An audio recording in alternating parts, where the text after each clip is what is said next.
An absolute heartbreaker in turn 4 for Daniel Suarez. His Toyota had to race its way into the 500, and as he got lapped by the lead pack and then the Fords decided to come to pit road, contact between he and Ryan Blaney. I was just talking about, being aggressive, getting to pit road. You could see they tried to go to the outside of Daniel Suarez. Oh, Suarez had to go up to miss Keselowski and made heavy contact with the 12 of Ryan Blaney. Didn't look like Blaney was part of that group that was going to pit because that inside lane was fill up. Yeah, there was no way Blaney was going to be able to make it to pit road there. Oh. But what's the impact of this now for Daniel Suarez being one of those open cars? Had to race his way in. So I just wonder, was Blaney going to try to maybe sneak to the outside or in that gap between the 17 and the 2? I don't see how that was going to be possible. He had to have known that Suarez has already made his pit stop. But he also knew he had Ryan Newman on his outside. Couldn't get any further to the right. Newman was there.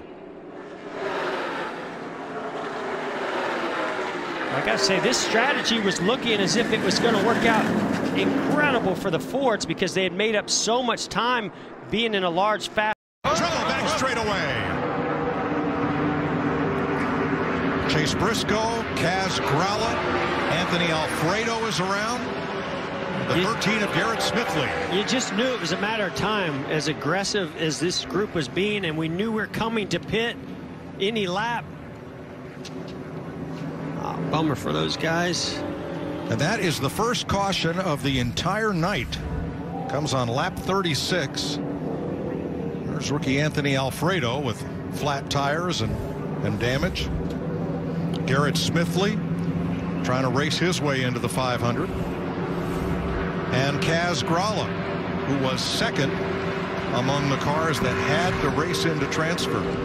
Now watch from about mid-pack on back and see how this develops.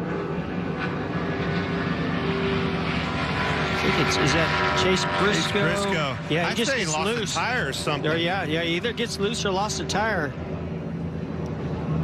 Did it right in front of Ross Chastain, who drives by, but Gralla and Alfredo are not as fortunate. Yeah, the rest of these guys are just victims, just trying to avoid the accident. It'd be hard to. I can't tell if the left rear's down right there, Jeff. Maybe it was an aero thing. Just come around on him. I mean, right there, it looked like it was up, but it definitely in an awkward position right there. You know what I've actually seen in that situation, Clint? I think the tires are up. But I've seen where you get a little bit of extra air to the nose. Sometimes the way that air comes around the rear of the car. There's Smithley. Smithley's got through the 2. No. Smithley got into Keselowski. Gregson hard in the wall. So is the 24 of Byron. Chastain. That's a front row starting car, guys. Not anymore. Nope.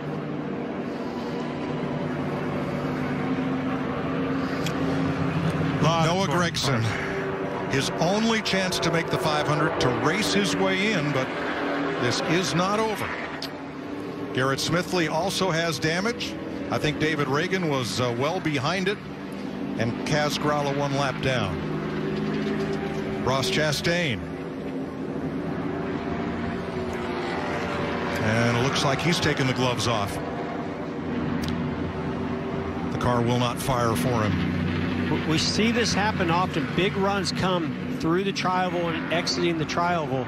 I think Smithley had a big run, but unfortunately the 2 of Brad Keselowski just didn't know that he was going to go 3 wide into the middle and close the gap. All right, we'll watch Smithley on the replay. There he is, the red number 13, and see how this unfolds. He's at the bottom of your screen. So here comes the run off the tri-oval. He goes to the middle, and Brad just didn't comes know up. He came down a little bit. I just don't think Brad knew he was there and gave him enough room. Well, that's that race.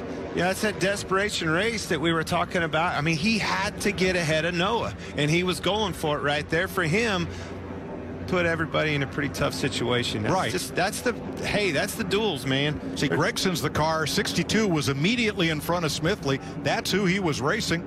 Wasn't even thinking about Keselowski. No. 1 went down, 1 came up. No, I mean, you know, there's kind of two races within the race. Definitely. And you know, you got to be aware of your surroundings at all times. Boy, bummer for that Exalta Chevrolet. William Byron. Well, that's a huge hit. Big hit. Big hit to that race car. Going to have to bring out a backup car, and not going to be starting the Daytona 500 on that front row.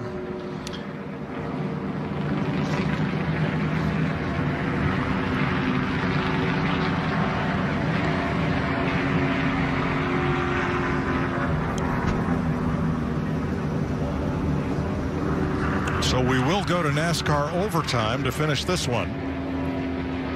And here's the view from Kevin Harvick's rear bumper. You can also see the 62 move down just slightly. Hold it straight.